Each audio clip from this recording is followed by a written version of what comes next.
My daughter is pathologically righteous. When her male classmate accidentally bumped her elbow while doing his homework, she reported him to the principal. He was forced to transfer schools. When a male teacher was tutoring a female student after class, she snapped a picture, posted it on the school's online forum, and accused them of having an affair. The teacher was fired. I tried to reason with her, my voice tight with frustration, but she was defiant. "Mom," she'd said, her chin jutted out. "Men and women should keep their distance. I won't tolerate any indecency, not from anyone. Not even from the people I love most." Last night, I worked late again. My colleague Mark gave me a ride home. The next morning, I was a trending topic. A picture, taken from a deliberately misleading angle, was plastered all over the internet. The comments were a tidal wave of vitriol. And there was my daughter, live streaming from the living room. "Mom," she said, her voice cool and steady for her online audience. "This time, you need to learn your lesson. With the whole world watching, maybe you'll finally learn to behave." My heart sank. With her twisted sense of right and wrong, she was systematically destroying my life. But what she didn't know was that Mark, the man who drove me home, was her father. An undercover agent working on a top-secret international case. I stepped out of my front door and was met with a barrage of hostile stares. My neighbors, who usually greeted me with a friendly wave, now looked at me with a mixture of disgust and suspicion. Before I could even attempt an explanation, a text from my office pinged on my phone. Human Resources was gently suggesting I take the day off. Defeated, I turned back home. The moment I opened the door, a phone was shoved in my face. Dahlia's eyes were cold, her voice like ice. "Hey everyone," she said to her live stream. "This is my mom. She has a thing for late-night dates with strange men, and she's always leaving me home alone." I looked at her, and it was like seeing a stranger. The daughter I had raised was gone, replaced by this cold, judgmental creature who spoke of me with utter contempt. The number of viewers on her stream was climbing. Fueled by her narrative, the comments poured in. What a sad excuse for a mother. Only cares about her own pleasure. She looks like a slut. I knew she was no good. Damn, she's still got it though. Hey, send me her number. The vile words echoed in my ears.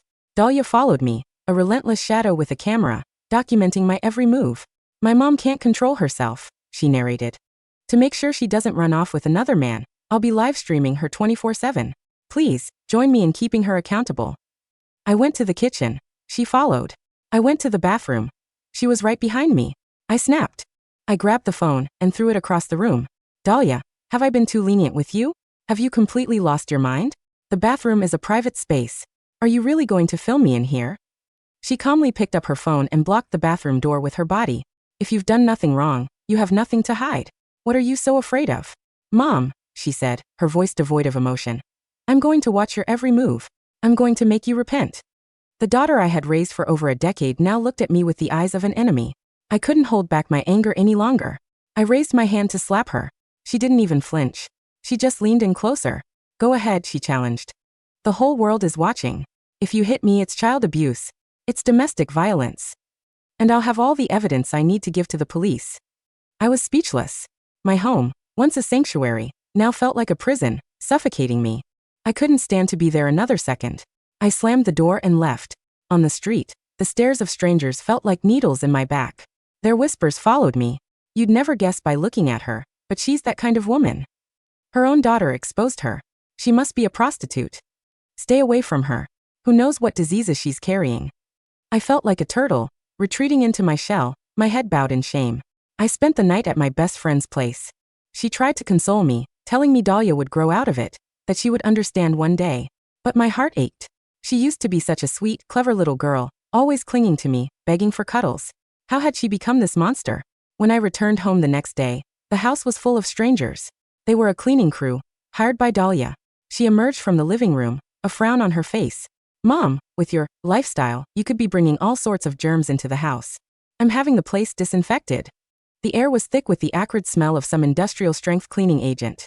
The new wallpaper I had just put up was already stained and discolored. Rage boiled up inside me. I snatched the spray bottle from one of the workers and threw it to the ground. "What do you think you're doing? Get out. All of you, get out of my house." Dahlia stepped in front of them, a human shield. "I hired them. They're providing a service. Until we're sure you're not carrying any diseases, you have no right to make them leave." The cleaning crew muttered amongst themselves. "That Dahlia is such a good kid. How did she end up with a mother like that?" "Exactly. It's people like her who spread diseases, and she won't even let us disinfect. This is infuriating. That poor girl." Their whispers were a chorus of condemnation, all centered on my supposed promiscuity. And Dahlia just stood there, her face impassive, as they methodically destroyed my home. The next day, I planned to go to my office and explain everything to my boss. But before I could even rehearse my speech, I got a call from Dahlia's school. "Mrs. Dalton, we need you to come to the school immediately." The principal's grim tone told me it was serious. When I arrived, I found out that Dahlia had accused me of collecting inappropriate materials that were having a negative impact on her mental and emotional well-being. The teachers in the office stared at me, their eyes like daggers. I walked up to my daughter, my voice shaking with disbelief. "I'm your mother." I almost screamed. "Why are you doing this to me? What inappropriate materials? Show them to me." Dahlia's expression was unnervingly calm.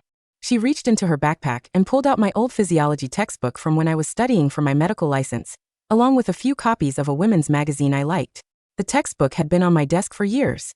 The magazines were a guilty pleasure, a bit of nostalgia.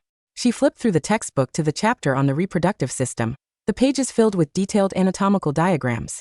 She handed it to the school administrators, her voice ringing with the authority of a prosecutor. "Mom, can you honestly say this is a normal book? It has explicit drawings of private body parts." The administrators, despite their education, flushed with embarrassment. She wasn't done. She opened the magazines. I had to admit, the headlines were a bit sensationalized, but I kept them tucked away, out of sight. Dahlia, like a triumphant rooster, continued to list my crimes. "Mom, because of your promiscuous lifestyle, I've decided to post your professional license and your ID online, as a warning to others." The school administrators tried to intervene. "Dahlia, I'm sure your mother didn't mean any harm. She knows she was wrong now. Let's just let it go, okay? Let her go home and reflect." "Mrs. Dalton, what do you say? We can just forget about posting your information online." Until now, the humiliation had been mostly anonymous. The pictures she'd posted were blurry, and not everyone was terminally online. But this, posting my official documents, my professional license, my ID, it would be social suicide. Every parent at her school, everyone at my job, they would all know. It would be like walking around naked. Before I could answer, my phone rang. It was my niece.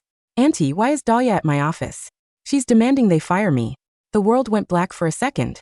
My niece had just passed her probationary period at her new government job. "How did you even find your cousin's office?" I demanded. Dahlia sneered. "Last month, I saw her holding hands with a man on the street. It was disgusting. A person like that has no place working in public service." I was shaking with rage. My niece was a grown woman. It was perfectly normal for her to be dating.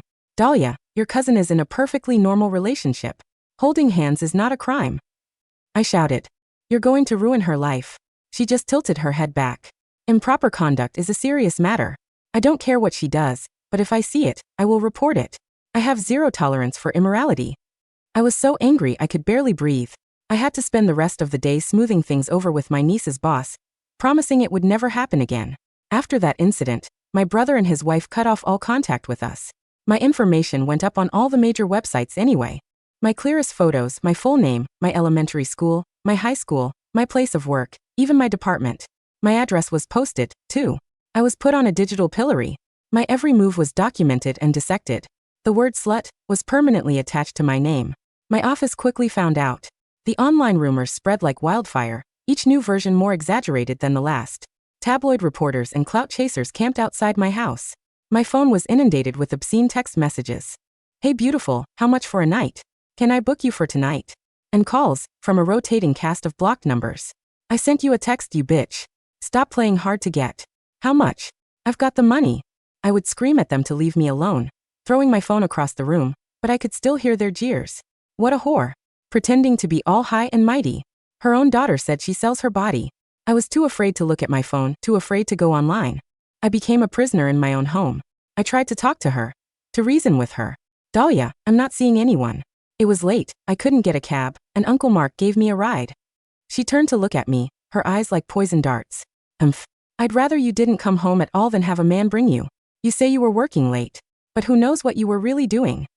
Her insinuation hung in the air, thick and venomous. My voice trembled with rage. What was I doing, Dahlia? Faced with my hysteria, her expression remained chillingly calm. "You don't have to ask me. You know what you did." I took a deep breath, trying to quell the fire in my chest. She was still my daughter. Deep down, I still loved her. I pulled out our old family photo album. A happy, loving family. A sweet, adorable Dahlia. I never could have imagined she would turn into this. Back then, Mark hadn't yet taken on this deep cover case. 3 years ago, he had to change his name, his entire identity, for this international operation. Her father was her hero, the person she admired most in the world. I tried to appeal to that love. Dahlia, look. Look how happy we were. Your dad should be back next year. The first thing we'll do is take a new family photo. She snatched the photo from my hand, took a pair of scissors, and cut my image out of it. She carefully placed the picture of just her and her father back in the album, and gently wiped it with a soft cloth. She gave me a cold look, her voice low but sharp as a razor. You don't deserve to talk about him. To be spoken to with such venom by the child I had nurtured and loved. It was like being flayed alive. She continued, her voice flat, her words designed to inflict maximum pain. Mom, Dad would be so disappointed to see you like this. Dad is a hero. It's been 223 days since he left. When he comes back, we'll never be apart again. As for you, you can go wherever you want. I feel dirty just being near someone with your loose morals. Before he took this case, our life was sweet. Mark doted on Dahlia, treated her like a princess. She was always the proudest kid in her class because her dad was a cop. But when duty called, he didn't hesitate. Dahlia cried for 3 days and 3 nights when he left. But because of the sensitive nature of his mission, we couldn't tell her the truth. The people he was after were ruthless. If his cover was blown, our entire family would be in mortal danger. Because we couldn't explain why he left, Dahlia jumped to her own conclusion. That our marriage was falling apart. She had asked me countless times, Mom, are you having an affair? Is that why Dad left? And every time, I would give her the same answer. Dad is on a very important assignment. He'll be back as soon as he's done. She was skeptical, but she would count the days, waiting for his return. But the case was complex with international ties, and the timeline kept getting extended. Dahlia stopped believing me. She became convinced that I had cheated on him, that I had driven him away. Looking at her familiar yet alien face, my heart sank. I demanded that she take down all the posts about me. She didn't argue, and for a moment, I thought I had gotten through to her, that her conscience had finally kicked in. The next day, I realized how wrong I was. The situation was infinitely worse. They had doxed Mark. It was his undercover name, but it was still him. The post was vile. Undercover agent Mark Dalton caught in late-night tryst with married woman. This is a disgrace to the force. We demand an official explanation. They had tagged the local government's official account. And they had included a picture of him, a clear shot of his profile. The moment I saw it, my blood ran cold. The whole reason he had changed his name was because he had made too many enemies in his line of work. Exposing him like this was a death sentence. I ran to find my daughter. Take that post down. Right now. Take it down. A smirk played on her lips. What's the matter? Worried about your lover? You two were on a late-night date. If I won't tolerate it from you, what makes you think I'll let him get away with it? Every minute that post was up, his life was in more danger. People in the comments were already trying to dig up more information on him. My voice was shaking. Do whatever you want to me. I won't fight you. Just please take down the post about Mark. I'm begging you. She just laughed. Still denying it? You did something disgusting. Just admit it. Here's the deal. You post a public statement online confessing that you're a whore, that you cheated on Dad and drove him away, and that you're sorry. Post it for 3 days straight. Then, maybe I'll consider your request. Tears streamed down my face, my heart twisting in agony. But for Mark's sake, I did as she asked. After that, my life was completely ruined. I couldn't take public transport. Going to the grocery store became an ordeal. My job had already sent me a termination letter. I was a puppet, trapped in my bedroom. But when I thought of Mark, it felt worth it. His case was at a critical juncture. We couldn't afford any mistakes. I had asked him before if we should just tell Dahlia the truth, but he had insisted it was too dangerous. He said that as soon as the case was closed and the criminals were behind bars, we would explain everything to her, and she would understand. I realize now how naive we were to have faith in her. One day, I was scrolling through the news and saw it. Dahlia had taken down the online post, but she had printed it out as a flyer and was handing it out to people on the street. The moment I saw it, I ran out of the house to stop her. My heart hammered against my ribs, a frantic prayer repeating in my head. Please let him be okay. Please let him be okay. When I found her, she was as defiant as ever, methodically handing out the last of her flyers. A small crowd had gathered, curiously reading the papers in their hands. A few had been dropped, scattered by the wind. The scene drove me mad. Stop it. Dahlia, stop. But she ignored me, launching into a detailed account of my crimes for the curious onlookers. I didn't care anymore. I lunged forward, trying to snatch the flyers from her hand. We grappled, a messy, undignified scuffle. She grabbed my hair, pulling hard, refusing to let go. I don't know how long we fought before my phone rang. It was Mark's unit. My worst fear had come true. My hand was trembling so hard I could barely answer the phone. It felt like it weighed 1,000 pounds. Ma'am, it's about Agent Dalton. There's been an incident. I was too late. My phone slipped from my fingers, shattering on the pavement. The sound was sharp, like a gunshot, and for a second, the world went silent. Dahlia stopped pulling my hair.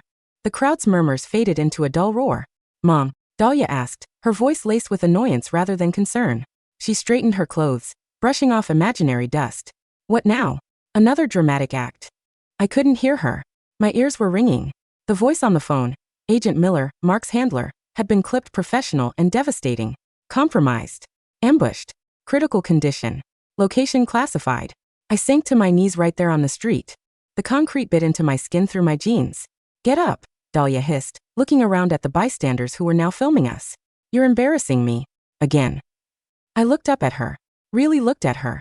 Her face was flushed with the exertion of our fight. Her eyes bright with the thrill of her righteous crusade. She looked so much like him. The same sharp jawline, the same determined set of her mouth. But where Mark's eyes held warmth and justice, hers held only a cold, twisted reflection of it. I didn't scream. I didn't cry. A strange, terrifying calm washed over me. The kind of calm that comes when the worst thing imaginable has finally happened, and there is nothing left to fear. I stood up slowly. I didn't brush off my knees. I didn't fix my hair.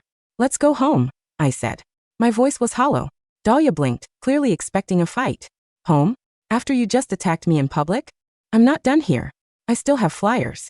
I walked up to her, invading her personal space until we were nose to nose. If you say one more word, I whispered, I will make sure the police arrest you for obstruction of justice. And this time, Dahlia, I won't bail you out. Something in my eyes must have terrified her. She stepped back, clutching her bag of flyers, and for the first time in months, she followed me without a word. The next 24 hours were a blur of agonizing waiting. I sat by the landline. My cell phone was destroyed. Staring at the wall, Dahlia locked herself in her room, likely streaming about my mental breakdown to her followers. I didn't care.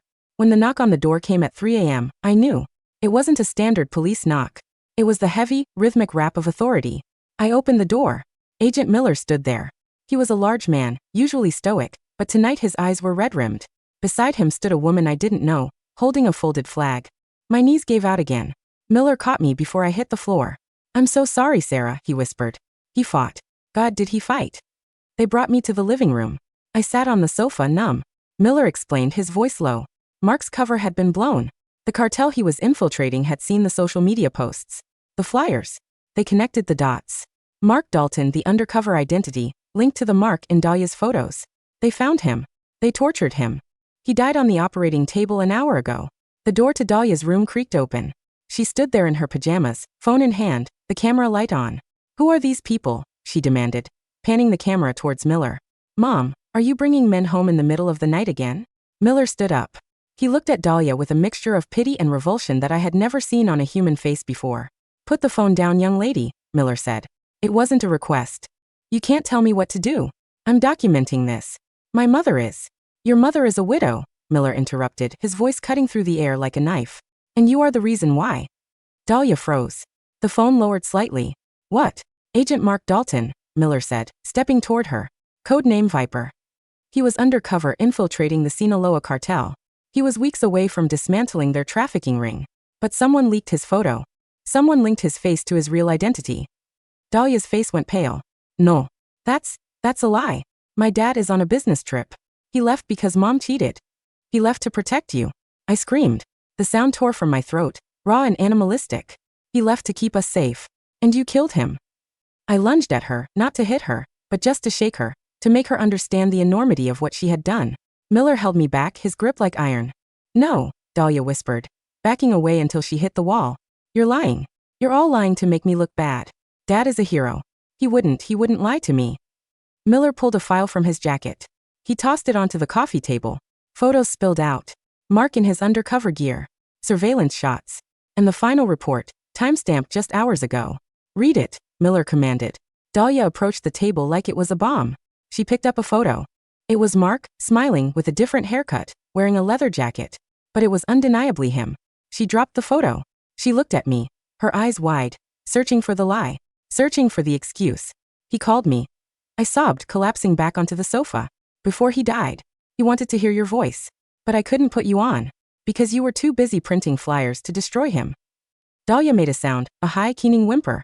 The phone slipped from her hand and hit the floor. The live stream was still running. Thousands of comments were scrolling by, but she didn't look at them. She looked at her hands. The hands that had typed the posts. The hands that had held the flyers. I didn't know, she whispered. You didn't ask, I said. You didn't trust. You just judged. The funeral was a closed casket affair.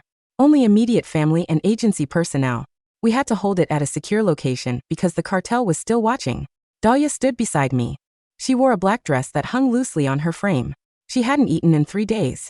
She hadn't streamed. Her phone was off, buried somewhere in her desk drawer.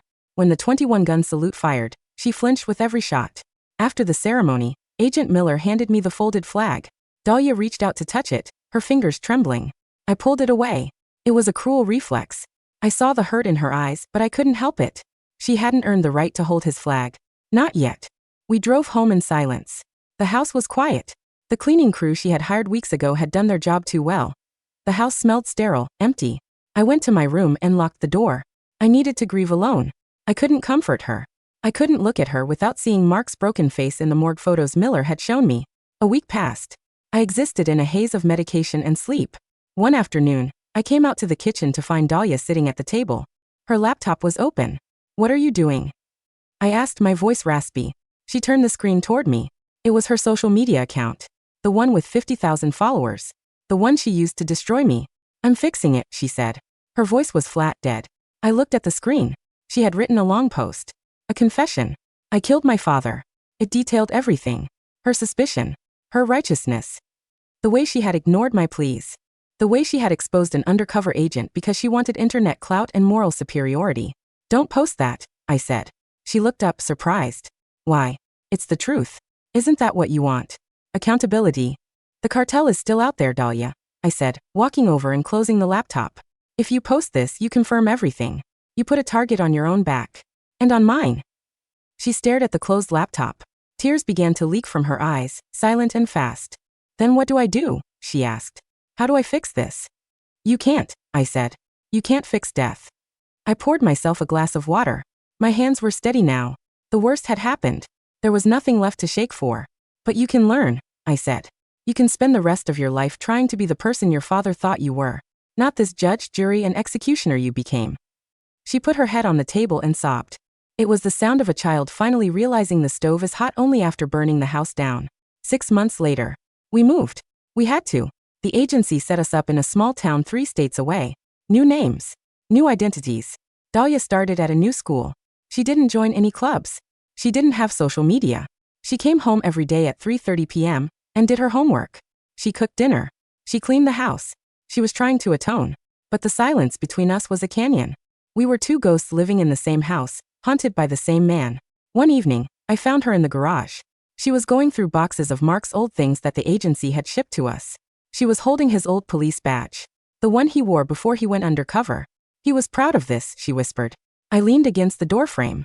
Yes, he was. I wanted to be like him, she said, turning the badge over in her hands. I thought I was being like him, fighting bad guys, exposing the truth. Your father didn't fight for attention, Dahlia. He fought for justice. There's a difference. Justice requires evidence. It requires patience. It requires mercy. You had none of those things. She nodded, accepting the blow. I want to be a cop, she said suddenly. I laughed. It was a harsh, bitter sound. You. Yes, she said, her eyes finally meeting mine with a spark of that old determination. But this time it was tempered by something else. Humility. I want to understand. I want to earn this badge back. For real this time. I looked at her. I saw the girl who had cut me out of the family photo. I saw the girl who had thrown my phone.